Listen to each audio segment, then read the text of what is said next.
Hello, students. Welcome back. So, as promised, I will be covering your important topics of the molecular biology related to all the 12th class whatsoever is written in the NCRTs. That is my responsibility to clear it out to you. Okay. So, let's start with the replication. Since इस channel पर DNA then nucleotides nucleosides की differences सब का सब already clear out मैं कर चुकी हूँ. So without wasting much of time let's start with this. So what is replication. अगर हम लोग को रेप्लिकेशन का कोई पूछता है रेप्लिकेशन होती क्या है, ठीक है. अगर हमें कोई बोले कि रेप्लिकेशन क्या होती है तो रेप्लिकेशन इज व्हाट हमको एक चीज़ का डबल चीज़ मतलब 2 चीज़ें बनानी है, ठीक है? दैट इज़ उसको क्वांटिफ़ाई करना है, क्वांटिटी उसकी इंक्रीज़ करवानी है, ठीक है? तो उसका रेप्लिका जनरेट करवाएँगे, ठीक है? अब जब हम लोग डीएनए रेप्लिकेशन की बात करते हैं, तो आप लोग ने 3 टाइप की डीएनए रेप्लिकेशन की टाइप्स सुनी होंगी या पढ़ी होंगी इफ़ यू आर अवेयर. अगर नहीं हो अवेयर तो I will clear it out to you, ठीक है? डीएनए रेप्लिकेशन जो होती है ओरिजिनली इट इज़ सेड, ठीक है?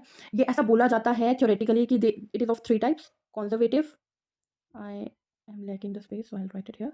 Conservative, then semi-conservative, and then dispersive type. Okay. So without wasting much of time let's start कि कॉन्जर्वेटिव क्या होती है, डिस्पर्सिव क्या होती है एंड सेमी कॉन्जर्वेटिव क्या टाइप होती है, ठीक है.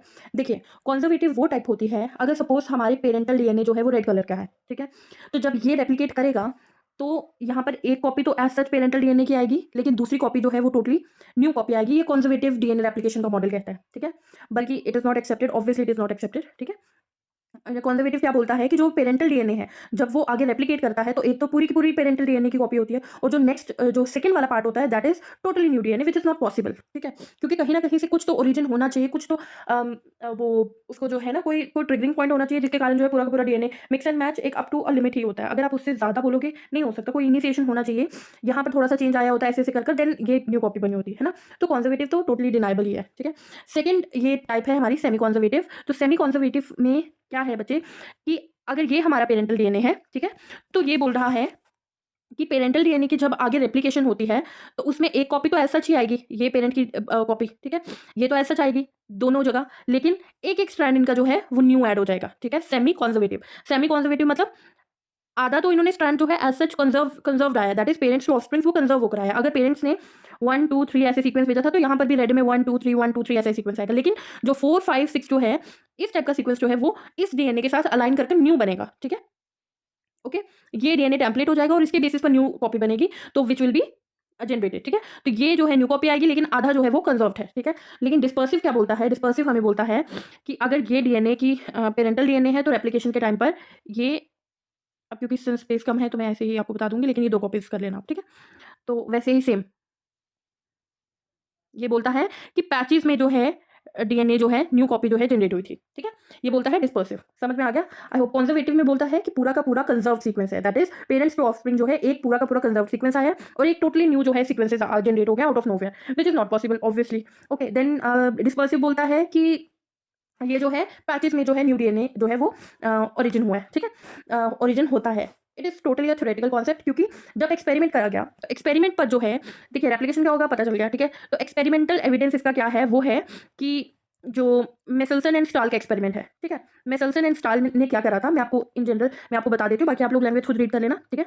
देखिए, एक हमारे पास ना कुछ मॉडल ऑर्गेनिजम्स होते हैं, ठीक है. जैसे आपने सुना होगा रैट, ठीक है. वैसे ही आप पढ़ोगे बीच में ड्रोसोफिला, ठीक है. वैसे ही आप लोग पढ़ोगे इकोलाई. इकोलाई का बहुत ज्यादा नाम रिपीट होता है, ठीक है. इकोलाई जो है एक्चुअल में क्या है, एक बैक्टीरिया है, ठीक है. इकोलाई क्या है, एक बैक्टीरिया है जिसके ऊपर जो है डीएनए की रेप्लिकेशन को स्टडी करने के लिए एक्सपेरिमेंट लगाया था. किसने लगाया था दैट इज इंपॉर्टेंट, ठीक है, क्योंकि अब थ्योरेटिकल एग्जाम में हो आगे भी वैसे भी इंपॉर्टेंट है. It is Meselson and Stahl experiment इसको बोला जाता है, ठीक है. Meselson and Stahl experiment. Okay, you should be clear with this. Then experiment क्या था वो ज्यादा इंपॉर्टेंट है. देखिए, आपको पता है कि नाइट्रोजन के जो है आइसोटोप्स होते हैं, ठीक है. आइसोटोप क्या होते हैं, I hope you are clear, right. तो नाइट्रोजन के 2 आइसोटोप्स है, एक हैवियर आइसोटोप है N15 एंड एक है lighter which is N14. Okay. तो इसमें क्या किया गया, इन्होंने क्या किया, न्यूट्रिएंट मीडियम बनाया जिसके अंदर जो है इकोलाई को ग्रो करवाना था. इकोलाई क्या है, अब एक बैक्टीरिया है, ठीक है. बैक्टीरिया को हम फूड दे रहे हैं, ठीक है. न्यूट्रिएंट मीडियम मतलब फूड प्रोवाइड करें जिसके अंदर हम इसको इकोलाई को ग्रो करवाएंगे, ठीक है. एक एक्सपेरिमेंट के अंदर इन्होंने क्या करा कि N15 वाले में ग्रो करवाया, सॉरी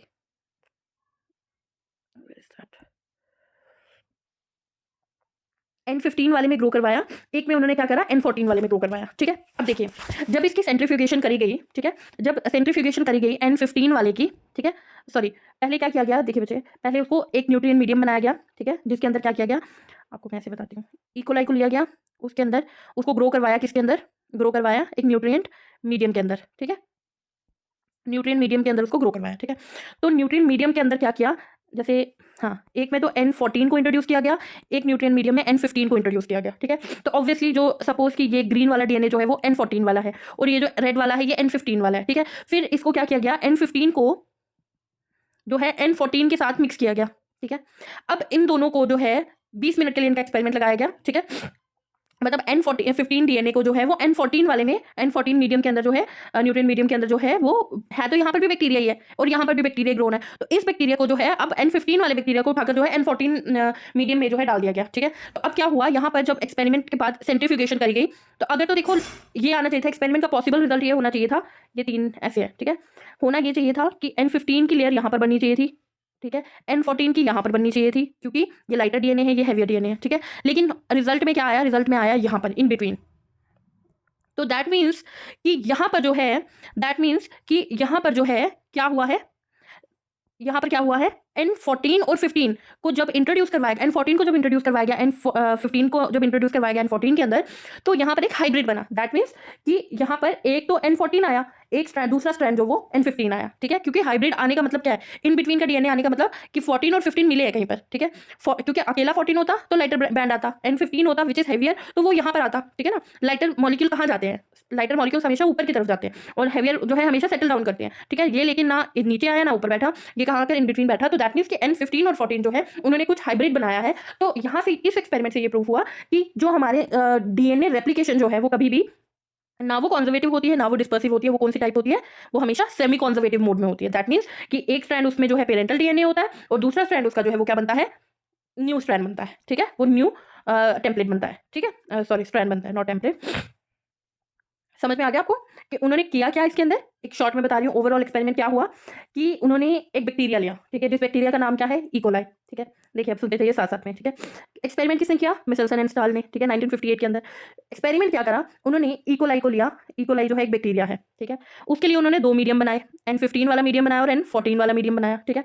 N15 मीडियम के बैक्टीरिया को उठाकर उन्होंने इंट्रोड्यूस किया N14 वाले में, ठीक है। इसके बाद उन्होंने डेंसिटी ग्रेडियंट सेंट्रीफ्यूगेशन लगाई, ठीक है।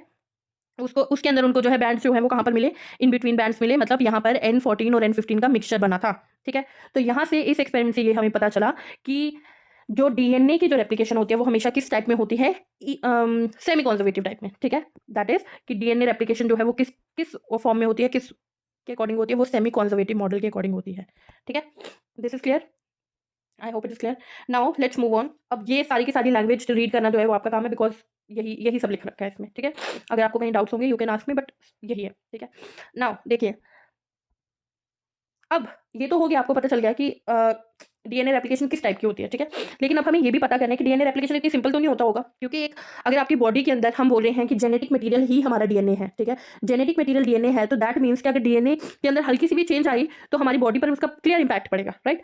तो हम क्या करेंगे, हम इस प्रोसेस को समझेंगे, ठीक है, कि डीएनए जो है वो किस तरीके से रेप्लिकेट करता है, ठीक है। अभी आप लोग जो है बार बार एक टर्म सुनोगे, डीएनए टेम्पलेट, ठीक है। डीएनए टेम्पलेट क्या होता है, टेम्पलेट तो आपको खुद को पता होगा क्या होता है, एनीथिंग, ठीक है। अगर सपोज जिसको कॉपी कर आप जो है दूसरी चीज बना रहे हो, ठीक है। अगर ये पेरेंटल डीएनए है, ठीक है, तो हमारी बॉडी क्या करती है, ये टेम्पलेट रखती है, टेम्पलेट मतलब बेस यही रखेगी, लेकिन उसके बदले जो है उसके रिस्पॉन्ड में जो है नया स्ट्रैंड बनाएगी, ठीक है। तो टेम्पलेट क्या होता है, जिसके बेसिस पर, ठीक है, आप न्यू स्ट्रैंड बना रहे हो, दैट इज टेम्पलेट, ठीक है। I hope it is clear, ठीक है। नाउ सी, देखो अब रेप्लिकेशन के लिए हमें जो है एक एंजाइम की जरूरत होती है विच इज डीएनए पॉलीमरेज, ठीक है। इसी डीएनए पॉलीमरेज को हम लोग डीएनए डिपेंडेंट पॉलीमरेज भी बोलते हैं, ठीक है। आप लोग अगेन एंड अगेन सुनोगे which is DNA dependent polymerase. DNA dependent polymerase मतलब the polymerase which is creating the DNA, ठीक है। क्रिएटिंग और एक्चुअली क्या कर रहा है कि ये जो है यूनिट मॉलिक्यूल्स जो होते हैं डीएनए के लिए जो रिक्वायर्ड होते हैं, ठीक है, जिनको हम लोग क्या बोलते हैं, डीएनटीपीस